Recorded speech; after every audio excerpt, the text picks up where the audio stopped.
자, 우리 한번 다 같이 1절부터 창세기 45장 같이 읽습니다. 요셉이 시종하는 자들 앞에서 그 점을 억제하지 못하여 소리질러 모든 사람을 자기에게서 물러가라 하고 그 형제들에게 자기를 알리니 그때에 그와 함께한 다른 사람이 없었더라. 요셉이 큰 소리로 문이 애국 사람에게 들리며 바로의 궁중에 들리더라. 요셉이 그 형들에게 이르되 나는 요셉이라 내 아버지 집에서 아직 살아계시니까 형들이 그 앞에서 놀라서 대답하지 못하더라. 요셉이 형들에게 이르되 내게로 가까이 오소서.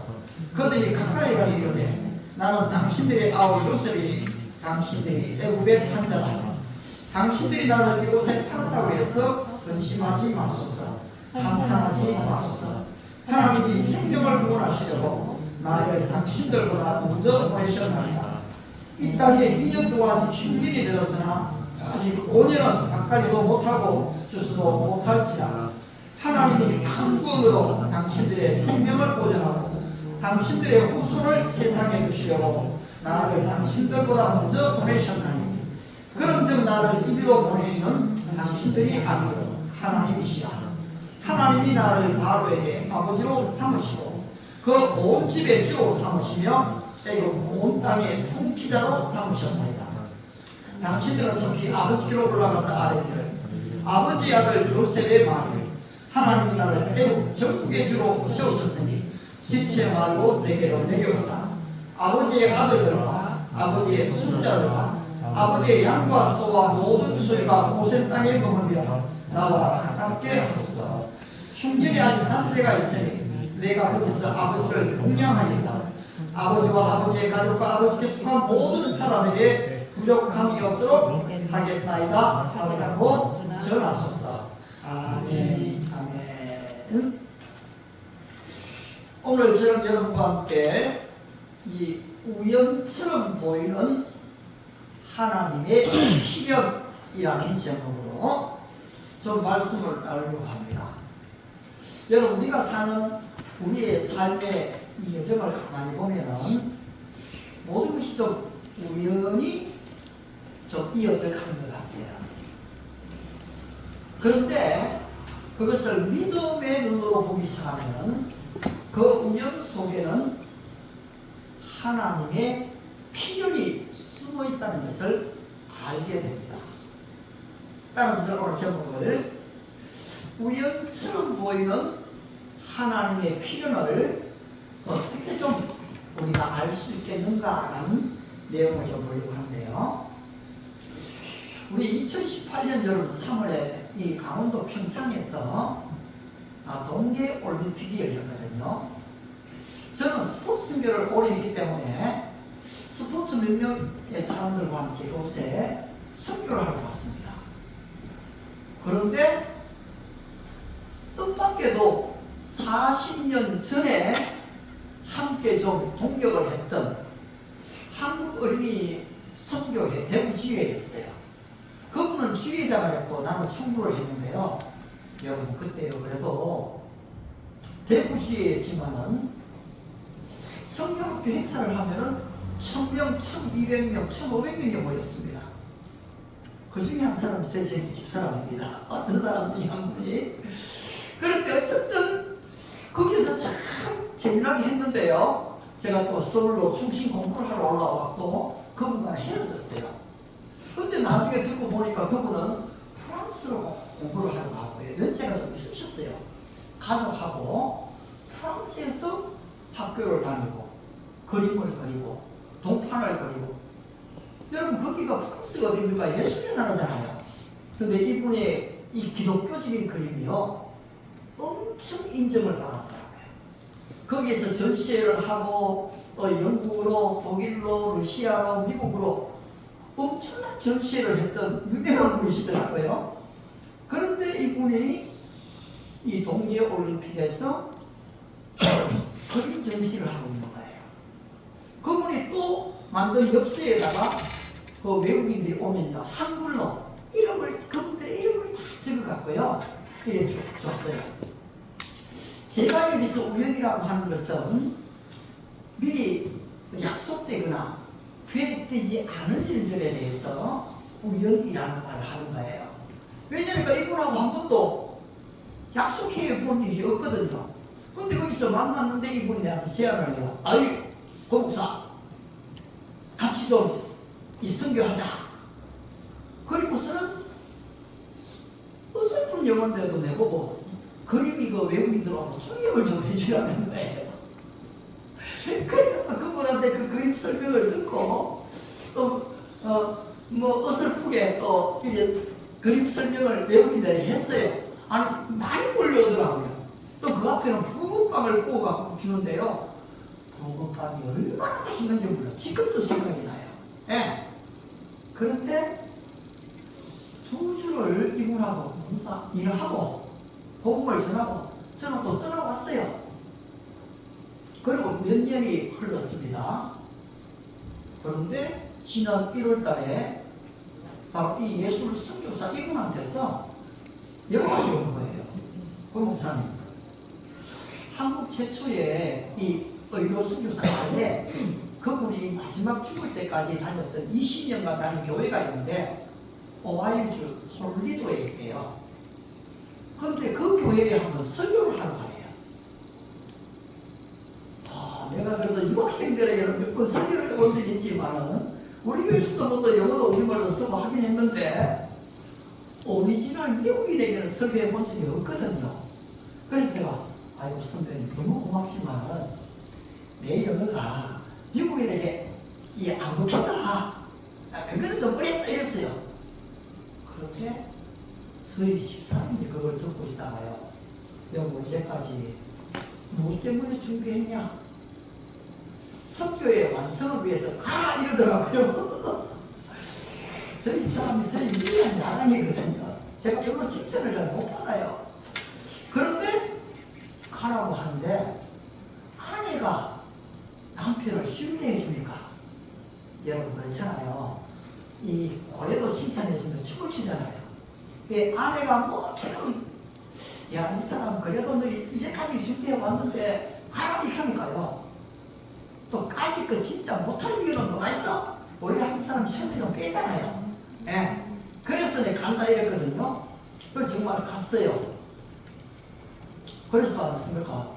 또 설교하고 나니까 저를 가이드했던 한국인 그분은 17살 때 미국 가셨는데 또 고고학을 전공했고 지금 목사님이세요.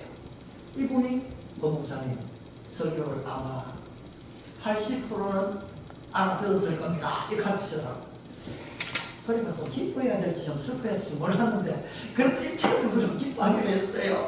80%를 알아들었다니까 미국인들이. 근데 미국인 중에도요 해외를 자주 다니는 사람 자기 주변에 아시아나 아프리카계 사람들이 있으면 이걸 좀 잘 알아들어요. 근데 미국 사람 대부분이요 특히 시골 지역은 다른 나라를 가고 사는 경험이 별로 없어요.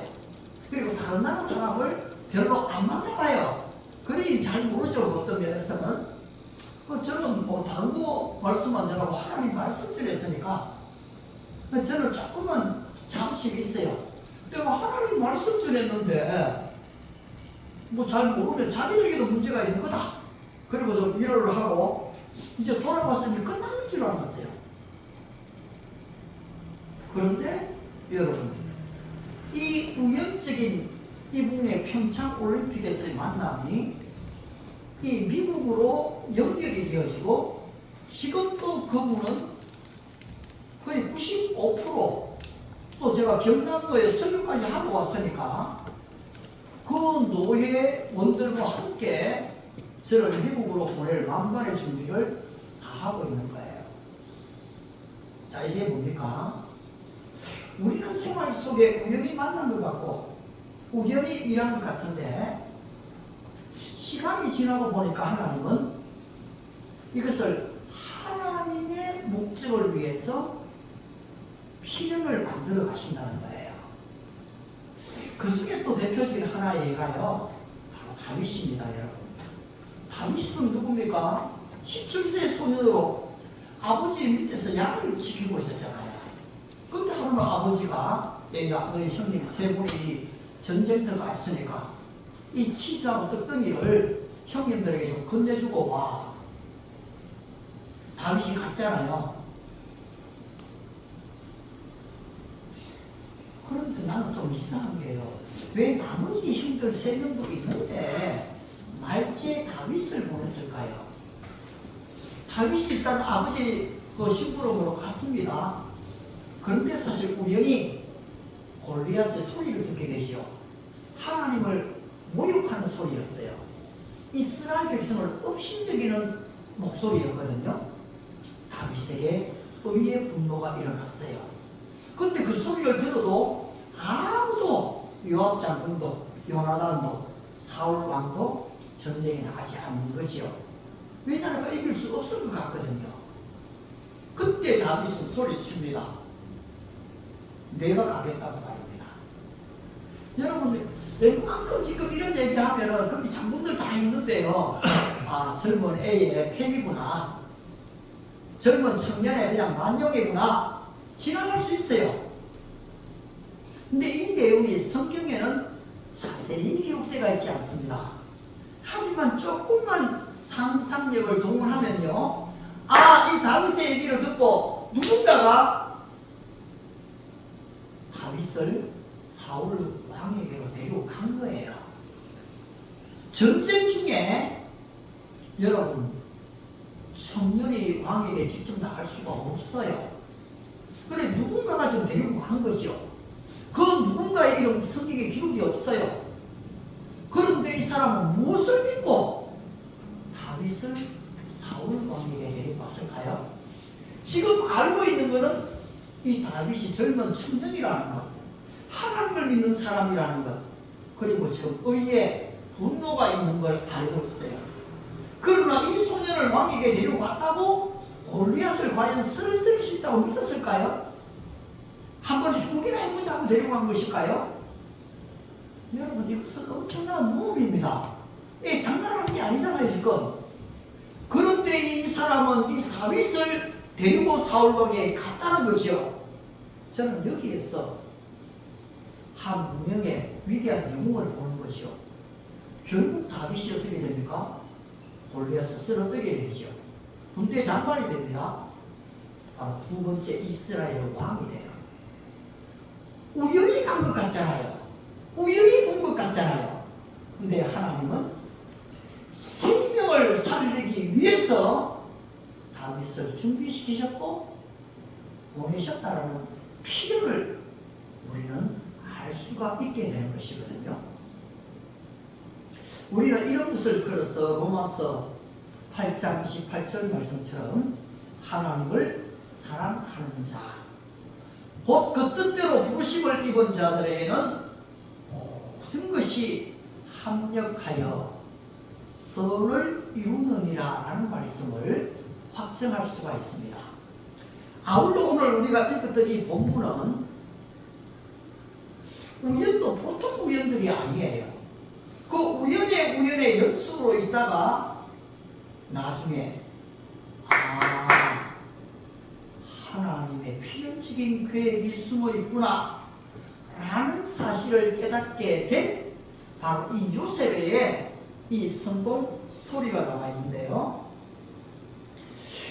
여러분, 이 요셉은 처음부터 하나님이 이것을 계획했다는 것을 알 수가 없었습니다. 그런데 오늘 본문을 여러분 읽으셨지만은 딱 5절을 보시면은 요셉이 하나님이 그 우연들을 하나님의 필요로 바꾸었다는 것을 그가 고백하는 것을 알게 됩니다. 우리 다시 한번 46장 5절 한 목소리 같이 한번 읽어볼까요? 창세기 45장 5절입니다. 같이 읽겠습니다. 시작. 당신들이 나를 이곳에 파견하여 근심하지 마소서. 한탄하지 마소서. 하나님이 생명을 원하시려서 나를 당신들보다 먼저 보내셨나이다. 여러분 어떻습니까? 자기는 형들이 자기를 팔았다고 생각했거든요. 그런데 세월이 지나고 난 뒤에 형들이 나를 팔긴 팔았지만은 나를 이곳에 보내신 분은 형들이 아니고 하나님이시라는 것을 알게 되어졌다는 것입니다. 여러분 이것을 요셉의 성장 과정에서 인간적인 각도에서 본다면 형들은 엄청나게 원망받아야 될 사람이죠. 요셉으로서는 복수의 이빨을 막 가득가득 갈아도 한이 안 풀리겠죠. 그런데 이 요셉이 어쨌든 간에 이 지금 팔려서 한 번도 듣도 보도 못한 보디발 장군의 집으로 조용으로 오게 됐잖아요. 나름대로 열심히 일했지 않습니까? 그리고 참 성실하게 일했기 때문에 인정을 받아서 가정총무가 됐어요. 그렇죠. 문제 살만하잖아요. 그런데 요셉이 정직하게 산 것, 진실되게 산 것, 그 아내의 유혹을 물리친 사건 때문에 요셉은 또 감옥에 가게 되잖아요. 자, 거기에서도 요셉이 또 억울하지만은 또 열심히 정직하게 삽니다.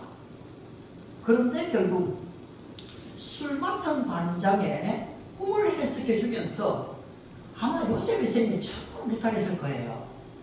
관우님, 사실 저는요, 이 감옥에 들어올 만한 잘못을 저지르지는 않았거든요.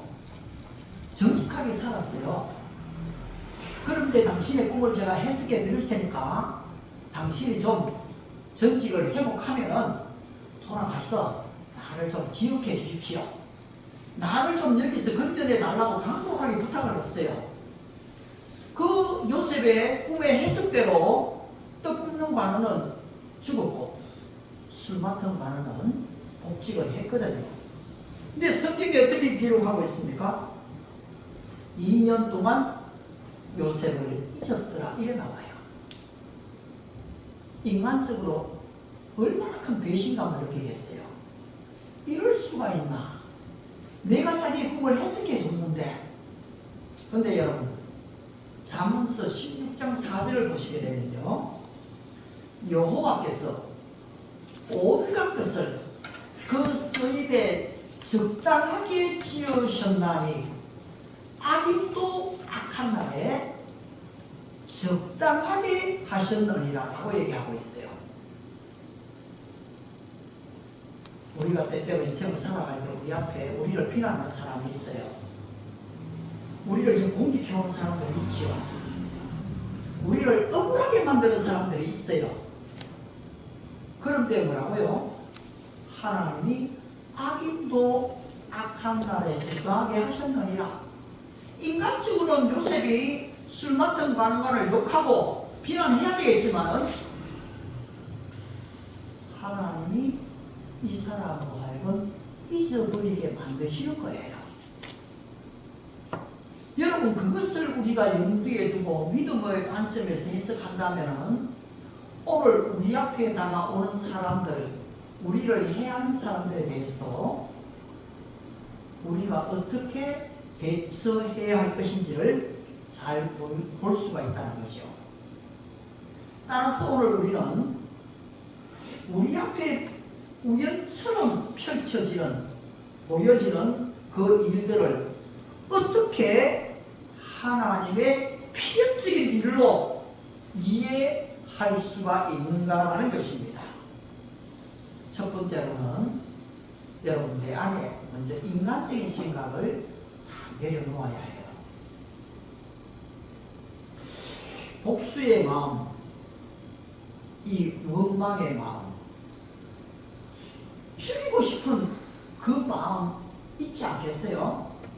그리고 또 지나다 보니까요, 언어가 틀리지요, 문화가 틀리지요, 나이가 다 다르지요. 이집트 문화, 이스라엘 문화 얼마나 차이가 납니까? 그런데 얼마나 또 때로는 포기하고 싶겠어요. 아이고, 이렇게 사람이 죽는 게 낫겠다. 이 포기의 마음도 있었어요.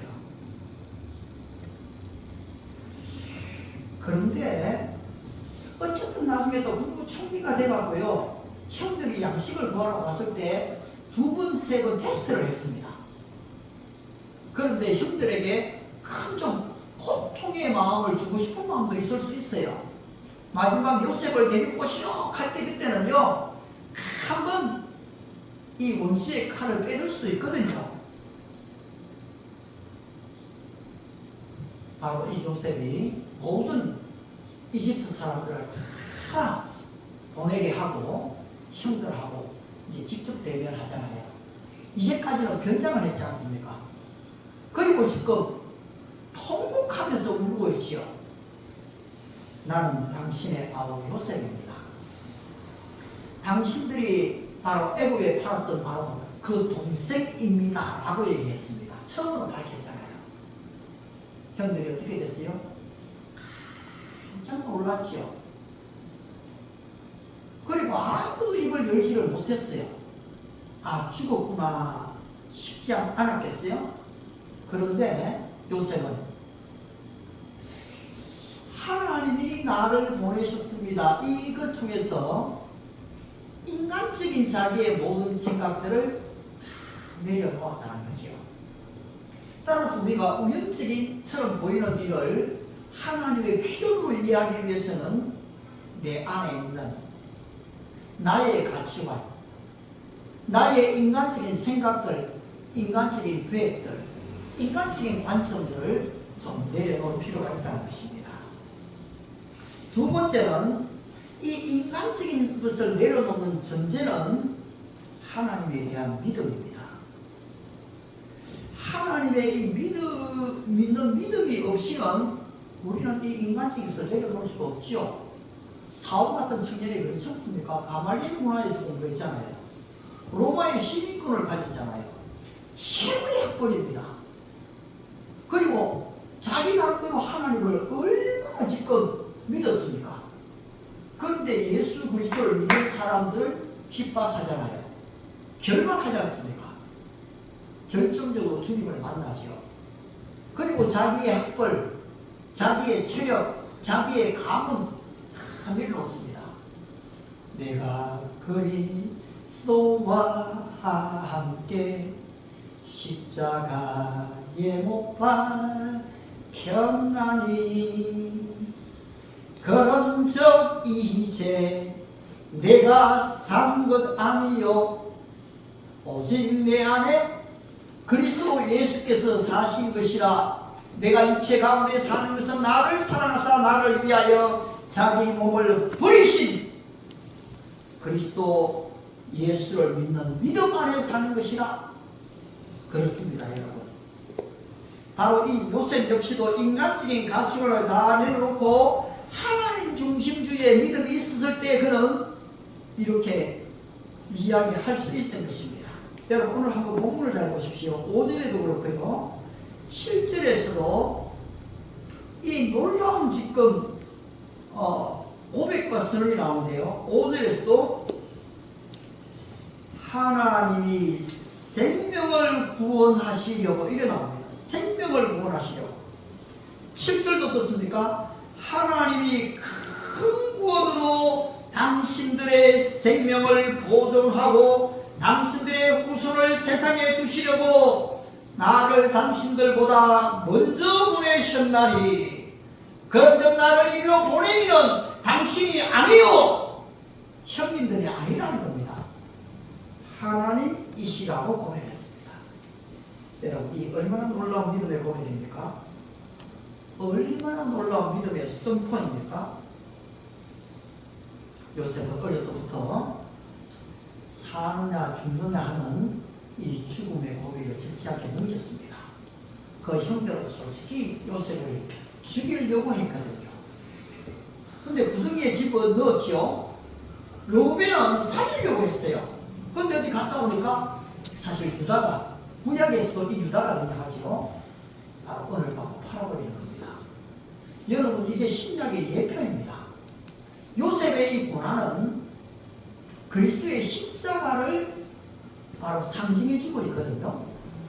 요셉이 국무총리로 드러나는 것은 그리스도의 부활을 예표하고 있는 거예요. 그러니까 생명을 살리기 위해서 하나님이 나를 당신들 앞서 보내셨나이다. 이 우연처럼 보이는 이 필연이라는 사실을 시편 105편에 시편 기자가 고백하고 있어요. 한 사람을 시편 105편 17절 이야기죠. 한 사람을 앞서 보내셨으며 요셉이 종으로 팔렸도다. 그 말이 책구에 상하며 그 몸이 쇠사슬에 매였으니 이는 언제까지? 여호와의 말씀이 응할 때까지라. 여러분, 때때로 왜 이렇게 일이 아플까? 왜 이렇게 일이 잘 안 될까? 나는 나름대로 성실하게 하나님 앞에서 바로 사는데 그런 크리스찬들이 많습니다. 근데 잘 안 될 때가 있어요. 근데 여러분, 그때에 세 번째로 우리가 받아들여야 되는 것은 하나님이 나를 훈련시키고 있구나. 하나님이 나를 연단시키고 계시구나 라는 사실을 알아야 됩니다. 이 동방의 의인 욥은 솔직히 얼마나 정직하게 살았습니까? 10명의 자녀를 위해서 얼마나 기도했습니까? 날마다 예배했잖아요. 근데 자기에게 지금 알 수 없는 이 가려움증이 왔고 결국 그 때문에 아내는 자기를 버리고 떠나지 않습니까? 친구 4명이 찾아와서 조롱합니다. 공격합니다. 심지어 저주하잖아요. 그런데 이 요셉의 태도가 무엇입니까? 23장 10절이잖아요. He knows the way. 바로 그분이 아신다. I will take. 내가 가야 할 길을 그분이 아신다. When he has tested me. 그분이 나를 훈련하셨을 때에 I will come forth as gold. 내가 정금같이 나올 것이다. 바로 이 욥은 모든 고난을 하나님의 훈련, 하나님의 단련으로 받았던 것입니다. 요셉 역시도 하나님이 생명을 구원하시기 위해서 나를 보내셨다는 이 사실을 깨닫기까지는 적지 않은 불경과 연단, 죽음의 고비를 지나갔던 것이죠. 따라서 그는 오늘 고백할 수 있는 것입니다. 하나님이 생명을 구원하시려고, 여러분, 이 생명의 주인이 누구십니까? 하나님이십니다. 우리 예수님이 어떻게 말씀하십니까? 도둑이 온 것은 죽이고 멸망시키는 것뿐이나 내가 온 것은 양으로 생명을 얻게 하고 더 풍성히 얻게 하려 함이니라. 주님이 이 땅에 오신 목적이 죽어 있는 영혼을 살리시기 위한 것이라는 것입니다. 이 생명을 주시고 풍성한 삶을 주시기 위해 주님이 하신 일이 무엇입니까? 요한복음 10장 15절 말씀에 아버지께서 나를 아시고 내가 아버지를 아는 것 같이 나는 양을 위하여 목숨을 버리노라. 생명을 주시기 위해서는 당신의 생명을 십자가에 못 박아야만 했던 것입니다. 여러분, 오늘날도 주님이 말씀하신 것처럼 수많은 도덕적이 우리에게 다가오고 있습니다. 여러분, 사상의 도적들이 있습니다. 이 포스트 모더니즘도 바로 이 에고이즘도 사상의 도둑들입니다. 과학으로 무장한 이 과학의 도둑들도 있습니다. 부유한 물질로 이 가장한 물질의 도둑들도 있습니다. 여러분, 잘못된 법을 만들어서 잘못된 길로 가게 만드는 이 차별금지법 참 좋은 말 같잖아요. 그런데 바로 이것도 하나의 도적이 되어 다가옵니다. 이념의 도둑이 있습니다. 거짓 선생, 거짓 선지자들의 도둑이 있습니다. 오늘 우리 교회가 얼마나 문란한지 말로 할 수가 없어요. 제가 지난 5월 1일부터 1인 방송을 변경하면서 얼마나 지금 내가 은혜 받았고 여러분이 은혜 받은 이름만 숫자만 들으면 알만한 사람들인데 다 보니까요, 신사로에 빠졌다, 잘못된 계시를 받았다. 그런데 우리 성도들이 다 혼란할 것 같아요. 지금도 아주 상식적이고 정상적인 분들이 그분 집회를 다 가고 있는데, 그런데 이단이라는 거예요. 여러분 어떻게 분별하겠습니까? 이게 참 어지러워요. 그런데 이럴 때일수록 우리가 더 분명히 알 수 있는 것은 바로 우리 주님이 말씀하신 진정한 선한 목자 예수님께로 나아가는 것입니다. 아울러는 영들 분별을 위해서 기도하지요. 바로 오늘 이와 같은 생명의 위기들이 다가오지만은 내가 직접 당하지 않으면 우리는 그 위기를 별로 느끼지를 않습니다. 여러분 지금 사실 강대국들이 미국이, 중국이, 러시아가, 프랑스와 영국이 다 핵무기를 만들어 놨잖아요. 그리고 이 핵무기 지금 한 100발만 쏘면 지구가 몇 번이나 지금 사실 멸망되지요. 우리 주님께서 말씀하신 내가 더 이상 물로 심판하지 않고 불로, 유황불로 하겠다는 것을 우리 인간들이 다 만들어 놨어요. 계속되어지는 러시아와 우크라이나 전쟁이 있죠. 또 중국이 끊임없이 이 대만을 공격하려고 합니다. 그런데 제일 피해를 누가 봅니까? 여러분, 우리가 보게 되어 있어요. 아울러서 북한이 끊임없이 지금 미사일을 쏘아댑니다. 핵무기로 또 지금 무장됩니다. 아울러 미국의 클린턴이 다시 한번 재설이 된다면 방위비를 정액해라. 그렇지 않으면 우리 중앙미군 떠나겠다. 그리고 우리가 한국의 핵무기를 또 만들자.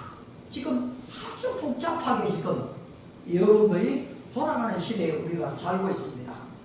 오늘 우리의 젊은이들이 하루하루 생명을 연장하는 것도 참 쉽지 않은 삶을 살아가고 있지요. 그런데 바로 이때에 하나님이 내게 지금 펼쳐질 이 일을 내가 우연적으로 보지 않고 이거 하나님의 계획이 숨어있다. 하나님의 비밀이 숨어있다. 오늘 우연히 보이는 이것은 하나님의 이 변장으로 보여주는 거다. 그리고 이 훈련을 감내해내면 어떻게 될까요? 여러분 이때에 우리에게 보여지는 하나님의 위대한 섭리가 있습니다. 근데 이렇게 연단도 받고 훈련도 받고 알겠는데 내가 볼 때도 이게 하나님의 뜻이고 다른 사람이 볼 때도 저거 그렇게 되는 게 하나님의 뜻이야 이래 싶은데 그럼에도 불구하고 내 앞에 분명한 하나님의 필연이 보여지지 않을 때 나는 어떤 태도를 취해야 할까요? 히브리서 10장을 보시게 되면 주님의 재림을 사모하면서 고난받는 이 성도들을 보게 됩니다. 그들은 그 고난 가운데서 그렇게 죽어가면서 믿음을 다 지켰어요. 그런데 아주 최종적인 이 결과가 보이지 않았거든요. 그때 히브리 기자는 얘기합니다. 그러므로 너희의 담대함을 버리지 마라. 이것이 큰 상을 얻느니라. 너희에게 인내가 필요한 것은 너희가 하나님의 뜻을 행한 후에 약속을 받기 위함이다. 뒤로 물러서면 그가 기뻐하지 아니하시리니 우리는 뒤로 물러가 멸망의 구덩이에 빠질 자가 아니요 생명을 구원함에 이르는 믿음을 가진 자다. 오직 나의 의는 믿음으로 말미암아 산다. 그렇습니다, 여러분. 이제까지 요셉의 생애에서 우연히 일어난 일, 참 억울한 일, 상식적으로 이성적으로 이해가 되지 않는 수많은 그 일들, 그런데 그는 감내했습니다. 그리고 인내했지요. 인간적인 생각을 다 내려놓습니다. 아울러서 하나님의 훈련으로 받습니다. 믿음의 관점에서 그것을 바라보기 시작했을 때 하나님은 이것을 하나님의 필연으로 만들어 주시는 겁니다. 결국 애굽의 국무총리가 돼서 잘 먹고 잘 살자. 이야, 이거 너무너무 축복이다, 영광스럽다. 요셉 개인을 위해서가 아니고 하나님은 요셉의 후손뿐 아니라 그리스도가 오시기까지 바로 인류의 생명 구원을 위하여서 바로 이 모든 것을 예표로 보이셨다는 것입니다. 오늘 저와 여러분의 만남은 어떻습니까? 오늘 처음으로 이 방송을 듣고 있는 믿음의 식구 여러분, 바로 이 말씀의 메시지가 그냥 우연적인 것입니까? 바로 이 가운데 진정한 생명의 말씀이 있다면 그 말씀을 부여잡을 텐데 우연처럼 보이는 일이 하나님의 필연이 되는 것은 아닐까요? 그렇습니다. 사랑하는 믿음의 식구 여러분, 하나님이 우리에게 주시는 것은 재앙이 아닌 것입니다. 평강이요 소망인 것입니다. 바로 예레미야 29장 11절에서 말씀하시죠. 내가 너희를 향한 생각을 내가 하나니 재앙이 아니라 평강이요 너희 장래에 소망을 주려는 생각이라. 하나님께서 우리에게 주시는 마음은 근심이 아닙니다. 두려워하는 마음이 아닙니다. 디모데후서 1장 7절 말씀에서 능력과 사랑과 절제하는 마음이다. 따라서 여러분이 걱정 근심이 올 때요, 그걸 그대로 받아들여버리면 안 됩니다. 이 말씀으로 대적해버려야 됩니다. 그래, 난 그 문제로 걱정이 없잖아, 있어. 그러나 오늘 주님이 내게 주시는 말씀은 재앙이 아니야, 두려움이 아니야, 의와 희락과 합병이야. 딱 선포하고 물리치는 것입니다. 우리 주님께서 죽어주심으로 완전한 용서를 주셨고 사망 권세 깨뜨리고 부활하심으로 죽음이 정복되어졌습니다. 완전한 구원이 우리에게 주어진 것입니다. 따라서 이제는 구주 예수님의 나타나심으로 말미암아 나타났으니 그는 사망을 패하시고 복음으로 썩지 않은 것을 드러내신지라. 여러분, 우리 주님이 함께 하시면 우리의 삶이 썩지 않습니다. 복음 안에서 살아가는 것입니다. 우리 주님이 길이 되시고 진리가 되시고 생명이 되십니다. 우리의 남은 생애를 요셉처럼 하나님 중심주의로 인간적인 관점이 아닌 믿음의 관점에서 생명 구원을 위하여 달려가는 은혜와 축복이 우리 모두 위에 함께 하시기 바랍니다. 우리 한번 찬양을 드리고 기도하겠습니다. 380장 찬양 380장입니다.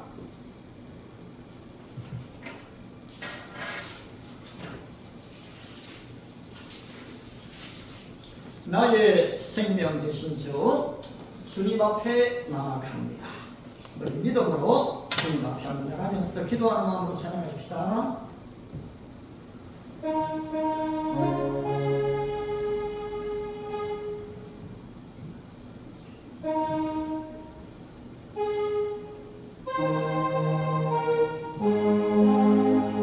나의 생명 되신 주 주님 앞에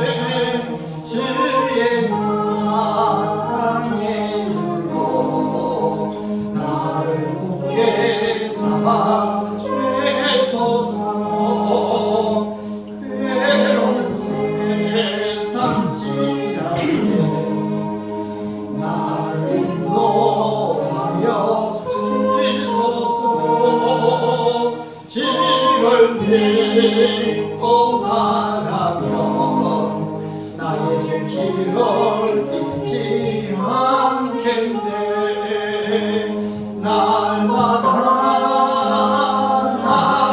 날마다 주를 찬송하겠네. 주의 사랑의 줄로 나를 돕게 삼으소서. 세상 살아갈 때에 주를 더욱 사랑합니다. 밝고 빛난 천국에 나의 영혼 들어가겠네. 날마다 주를 찬송하겠네. 주의 사랑의 줄로 나를 굳게 잡아 주소서. 아멘. 반주만 한 번 더 예식해 주시고요. 그렇습니다. 우리 예수님은 생명이십니다. 그 예수님은 길이시고 바로 진리이십니다. 내가 이 땅에 온 것은 생명을 얻게 하고 행하고 있습니다. 죄와 허물로 죽었던 우리들입니다. 근데 주님으로 말미암아 새 생명이 주어졌습니다. 더 이상 주님 안에서 우연은 없습니다. 그런데 우리에게는 우연처럼 보여집니다. 이것을 어떻게 보내시겠습니까? 인간적인 생각을 내놓지 않겠습니까? 믿음의 관점에서 바라보지 않겠습니까? 하나님의 훈련이고 연단으로 받지 않겠습니까? 그리고 더 이상 두려워하지 않습니다. 생명을 구원하기 위해 표대를 향하여 달려가는 것입니다. 하나님 이 같은 은혜를 나에게 주시옵소서. 더 이상 두려워하지 않고 근심하지 않으며 불안해하지 않고 생명 구원을 위해 나아가는 나의 삶이 되게 해주시도록 합심해서 우리 1, 2분간 한번 기도하겠습니다. 할렐루야. 자비하신 하나님 아버지, 하나님의 그 크신 은혜와 사랑을 만만 감사와 찬송과 영광을 올려드리옵니다. 웬 은혜인지요 사랑인지요 오늘도 예비하게 하시고 바로 생명의 말씀을 우리에게 허락하시니 감사합니다. 나의 그런 이제까지 우연인 줄 알았지만 하나님 안에서 믿음의 관점 안에서는 우연이 없는 것을 알게 됐습니다. 바로 우연처럼 보이는 이 일을 하나님은 필연으로 만드셨습니다. 하나님 오늘 우리의 인생에 펼쳐지는 이 모든 일들을 통해 하나님의 뜻이 이루어지기를 기도합니다. 성령이여 우리 믿음의 식구들 개개인들에게 이와 같은 믿음을 허락하여 주시옵소서. 주님의 함께하심을 감사드립니다.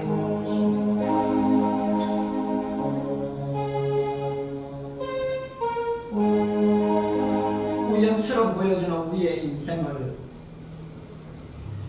하나님의 필연으로 바꾸시는 하나님을 찬양합니다. 우리 믿음의 식구들이 인간적인 생각들 다 내려놓고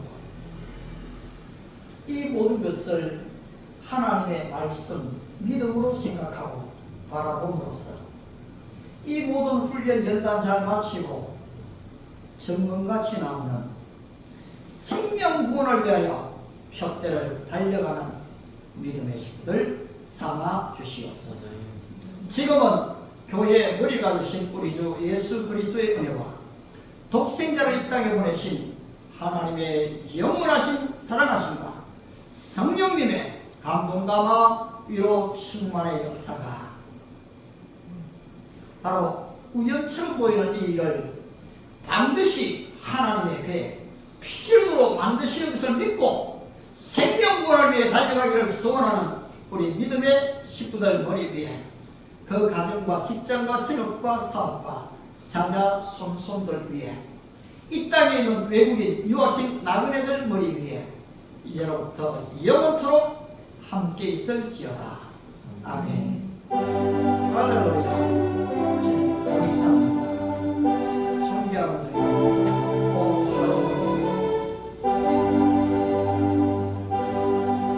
예, 감사합니다. 예배는 잘 마쳤습니다. 하나님의